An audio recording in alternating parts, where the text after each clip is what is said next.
आजच्या व्हिडिओमध्ये थायरॉइडची कोणती लक्षणे आहेत, त्याची कारणे कोणती, त्यावर उपयुक्त 5 योगासने व प्राणायाम व घरगुती कोणते उपाय आपल्याला करता येतील असे संपूर्ण रुटीन आपण पाहणार आहोत। व्हिडिओ अतिशय महत्त्वाचा आहे, त्यासाठी शेवटपर्यंत नक्की पहा। नमस्ते, स्वास्थ्यानंद मराठी आपल्या यूट्यूब चॅनलवर सर्वांचे मनापासून स्वागत। चॅनलवर नवीन असाल तर चॅनलला सबस्क्राईब करा। प्रत्येक नवीन व्हिडिओ हा तुमच्यापर्यंत पोहोचण्यासाठी बेल नोटिफिकेशन जरूर प्रेस करा। आपल्या गळ्याच्या बेसला बटरफ्लाय आकाराची जी ग्रंथी असते तिलाच आपण थायरॉइड म्हणतो। ही थायरॉइड ग्रंथी T3 व T4 हे हॉर्मोन्स तयार करत असते।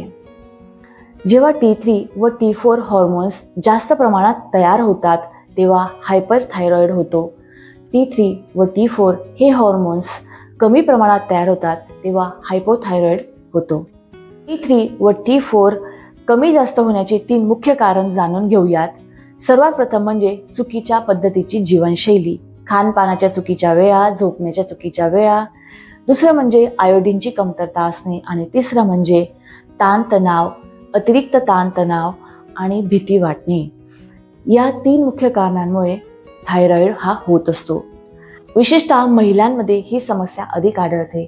घरची जबाबदारी, कामावरचा अतिरिक्त ताणतणाव यामुळे थायरॉइड ग्रंथीचे कार्य बिघडते आणि थायरॉइडचा त्रास सुरू होतो। त्यामुळे प्रत्येक महिलेने स्वतःच्या स्वास्थ्याकडे लक्ष दिले पाहिजे। योग, प्राणायाम हे आपल्या जीवनात आणले पाहिजे आणि निरोगी स्त्री आपल्या घराला निरोगी ठेवू शकते। त्यामुळे महिलांनी स्वतःच्या आरोग्याकडे लक्ष देणं आणि हे रुटीन फॉलो करणं अतिशय महत्त्वाचे आहे। आता जाणून घेऊयात की हायपरथायरॉइड आणि हायपोथायरॉइडची मुख्य लक्षणे काय आहेत। सर्वात प्रथम हायपरथायरॉइडचे लक्षणे जाणून घेऊयात। यात T3 व T4 तयार होण्याचे प्रमाण अधिक असते, त्यामुळे यात वजन झपाट्याने कमी होते। तसेच भीती वाटणे, नैराश्य वाटणे या समस्या आढळून येतात। हायपोथायरॉइडमध्ये T3 व T4 तयार होण्याचे प्रमाण हे कमी असते, त्यामुळे इथे झपाट्याने वजन वाढते। तसेच कॉन्स्टिपेशन म्हणजे पोट साफ न होणे यासारख्या समस्या वाढतात, शरीरात उष्णता वाढते। आणि हायपोथायरॉइड व हायपरथायरॉइड यांची कॉमन लक्षणे म्हणजे मासिक पाळीच्या समस्या सुरू होऊ शकतात, केस गळतात, त्वचा रुक्ष बनते, काहीही करण्याची इच्छा नसणे, ही काही सामान्य लक्षणे आहेत। थायरॉइड ही ग्रंथी आपल्या गळ्याच्या बेसला असल्यामुळे गळ्यावर ताण देणारी योगासने आपण करणार आहोत। तर यावर 5 मुख्य योगासने कोणती आहेत तर तीच आपण आता सुरुवात करणार आहोत। त्यासाठी टेबल पोश्चरमध्ये या, दोघी पायांना फोल्ड करा आणि टेबल पोश्चरमध्ये या। दोन्ही हातामधील अंतर आणि दोन्ही पायांमधील अंतर सारखे असू द्या। आपले मनगट, कोपर आणि खांदा एका सरळ रेषेत, गुडघा आणि कंबर एका सरळ रेषेत ठेवा। आता आपण मार्जरी बिट्टील आसन करणार आहोत। श्वास घेत हळूहळू मानेला वर घ्या। जितकं शक्य होईल तितकं मानेवर ताण द्या आणि छातीला खालच्या दिशेने प्रेस करा। श्वास सोडत हनुवटी छातीला टेकवा आणि पाठीला गोल करा।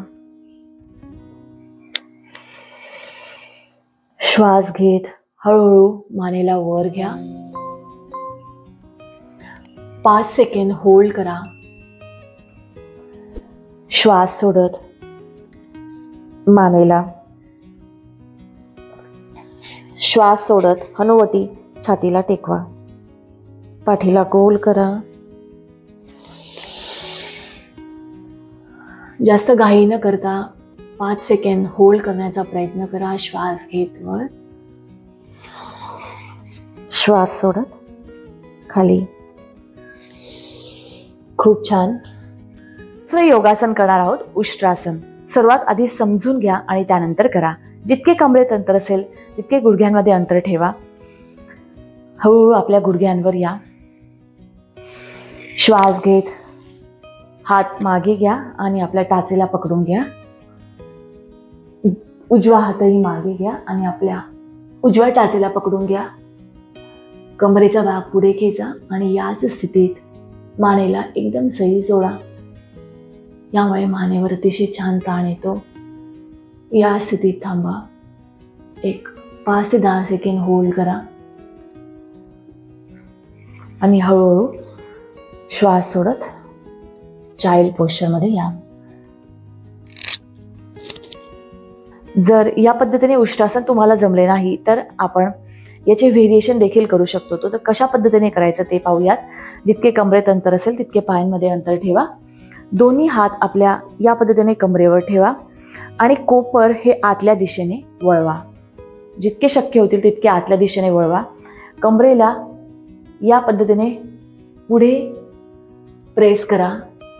छातीला ओपन करा आणि मागे पहा. यातही मानेवर अतिशय छान ताण येतो. तुम्ही पाहू शकता. या स्थितीत 5 ते 10 सेकंद थांबा. जितकं शक्य होईल तितकं कमरेला पुढे प्रेस करा. श्वास सोडत सोडत चाइल्ड पोश्चरमध्ये या. पुढचा व्यायाम करणार आहोत. त्यासाठी पोटावर झोपून घ्या.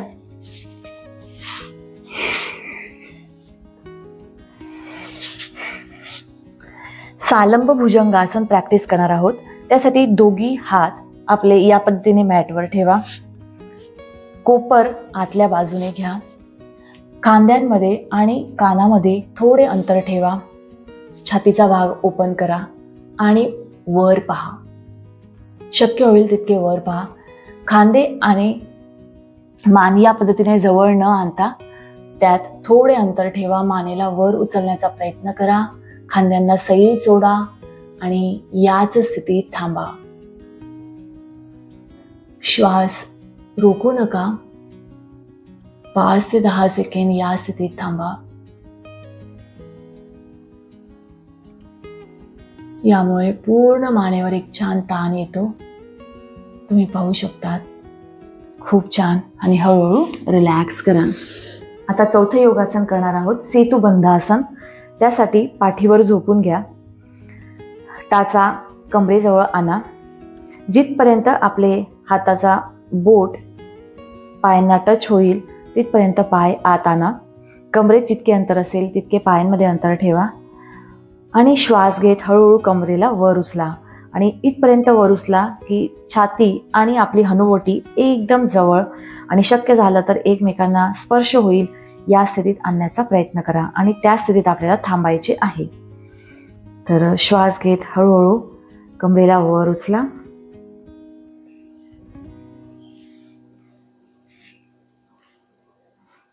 तुम्ही हाताने या पद्धतीने सपोर्ट देखील देऊ शकता जेणेकरून आपली मान आणि छाती एकमेकांना स्पर्श करेल. पूर्ण आपला भार हा आपल्या कोपरवर असेल. यामुळे तुम्ही पाहू शकता की पूर्ण मानेवर एक छान ताण येतोय. आणि याच स्थितीत थांबा. 5 ते 10 सेकंद थांबल्यानंतर हळूहळू श्वास सोडत कमरेला खाली घ्या. तर अशा पद्धतीने तुम्ही 5 सेकंद 10 सेकंद हळूहळू वाढवत न्या आणि याचे तुम्ही 2 सेट 3 सेट या पद्धतीने रिपीट करू शकतात. आता 5वे योगासन करणार आहोत. सर्वांगासन. यासाठी दोघी पाय वर घ्या आणि हळूहळू कमरेला खालून सपोर्ट देत पायांना वर उचला.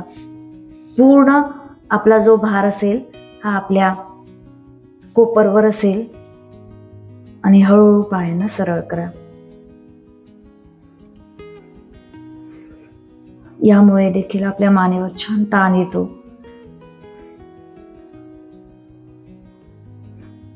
जर तुम्हाला सर्वांगासन करण्याची सवय नसेल तर तुम्ही हळूहळू विपरीत करणी आसनमध्ये येऊ शकतात.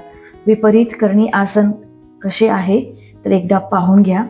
कमरेला थोडं या पद्धतीने वर उचला. थोडं वर उचलल्यानंतर आपल्या कोपरला आत घ्या आणि याच स्थितीत थांबा. 5 ते 10 सेकंद थांबल्यानंतर हळूहळू कमरेला खाली घ्या. जर तुम्हाला विपरीत करणीही शक्य होत नसेल आणि सर्वांगासनही शक्य होत नसेल तर तुम्ही भिंतीचा आधार घ्या. या पद्धतीने भिंतीचा आधार घ्या आणि आपले दोन्ही पाय या पद्धतीने भिंतीवर ठेवून हळूहळू कमरेला वर उचलू शकतात. शक्य होईल त्या पद्धतीने वर उचला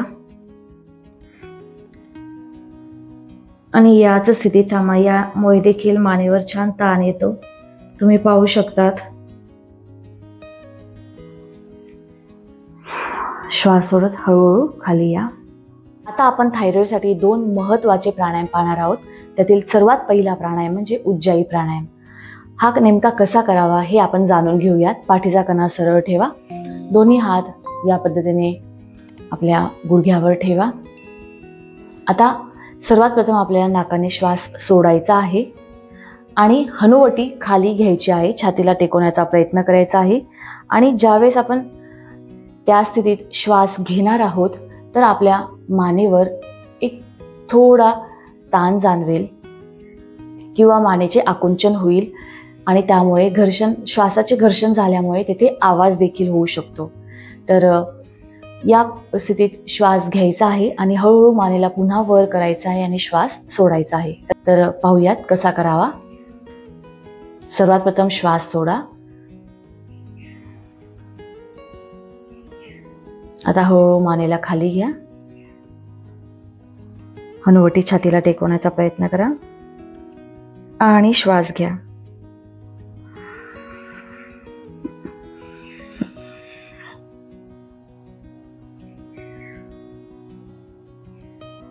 मानेला वर घ्या आणि हळूहळू श्वास सोडा.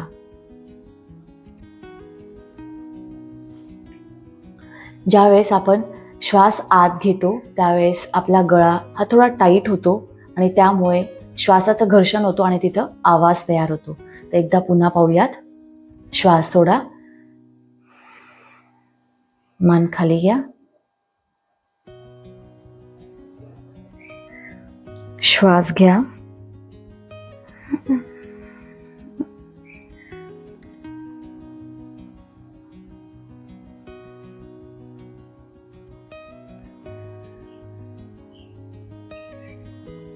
पुन्हा एकदा पाहूयात.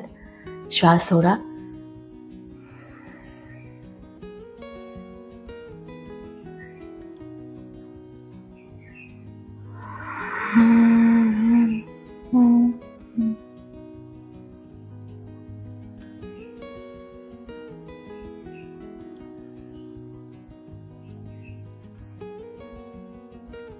अशा पद्धतीने 10 ते 11 वेळा हा प्राणायाम रोज करा.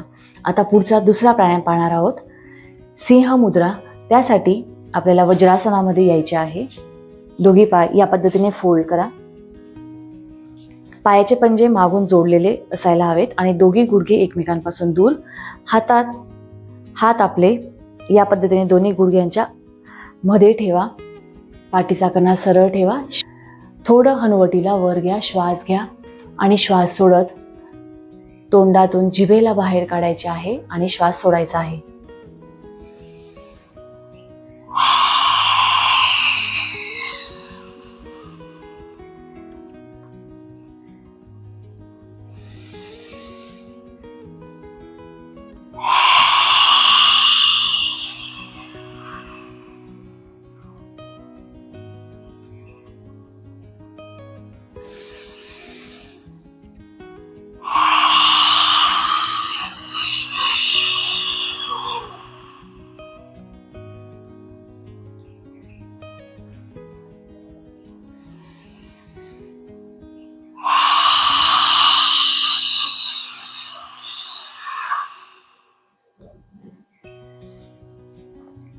या पद्धतीने हळूहळू नाकाने श्वास घ्यायचा आणि तोंडाने जिभेला बाहेर काढत हळूहळू श्वास सोडायचा आहे, जेणेकरून आपल्या पूर्ण मानेवर एक छान ताण आपल्याला जाणवेल. जर तुम्हाला या पद्धतीने बसणे शक्य होत नसेल तर तुम्ही मांडी घालून बसले आणि त्यात हा प्राणायाम केला तरीही चालेल.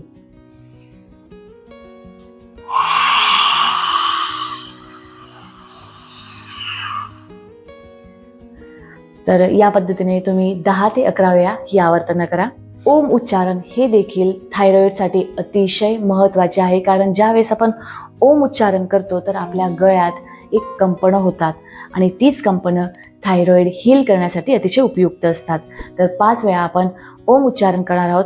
तर ओम हा अ, उ आणि म या 3 शब्दांनी बनलेला आहे. तर अ, उ आणि म या पद्धतीनेच आपण उच्चारण करणार आहोत. श्वास घ्यायचा आहे. श्वास सोडत सोडत अ, उ आणि म चं उच्चारण करणार आहोत. दोन्ही हातांची चीन मुद्रा ठेवा. आपल्या गुडघ्यांवर ठेवा. पाठीचा कणा सरळ. श्वास घ्या.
दोघे हात एकमेकांवर घासून घ्या आणि आपल्या डोळ्यांवर ठेवा.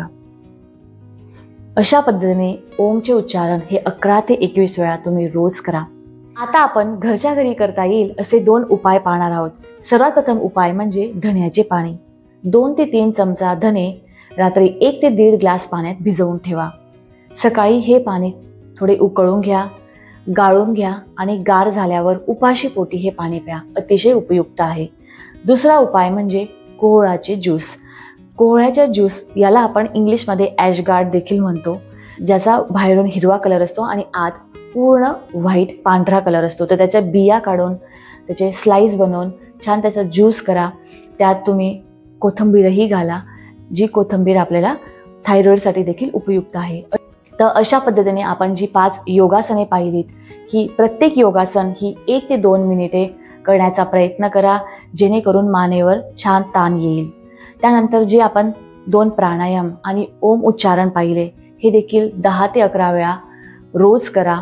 त्यासोबत हे ज्यूस प्या किंवा धण्याचे पाणी प्या आणि आपल्या जीवनशैलीत बदल करा. खानपानाच्या वेळा व्यवस्थित ठेवा. आपण नेमके काय खातो या गोष्टींकडे लक्ष असू द्या. झोपण्याच्या वेळा व्यवस्थित ठेवा. हे सर्व आपण जर फॉलो केले, निदान 21 दिवस हे रुटीन फॉलो करा, तुम्हाला तुमचा थायरॉईड नक्कीच कमी झालेला दिसेल. तर तुम्ही हे रुटीन 21 दिवस फॉलो करा. मला तुमच्या शरीरात काय बदल जाणवले हे नक्की कमेंट करा. व्हिडिओ कसा वाटला हेही सांगा. व्हिडिओला लाईक करा, जास्तीत जास्त लोकांपर्यंत शेअर करा. अजूनही चॅनलला सबस्क्राईब केलं नसेल तर सबस्क्राईब करा. प्रत्येक नवीन व्हिडिओ हा तुमच्यापर्यंत पोहोचण्यासाठी बेल नोटिफिकेशनही प्रेस करा. तर पुन्हा भेटूया पुढच्या व्हिडिओमध्ये एक नवीन विषय घेऊन. तोपर्यंत स्वस्थ राहा, मस्त राहा, योग करा. हरिओम.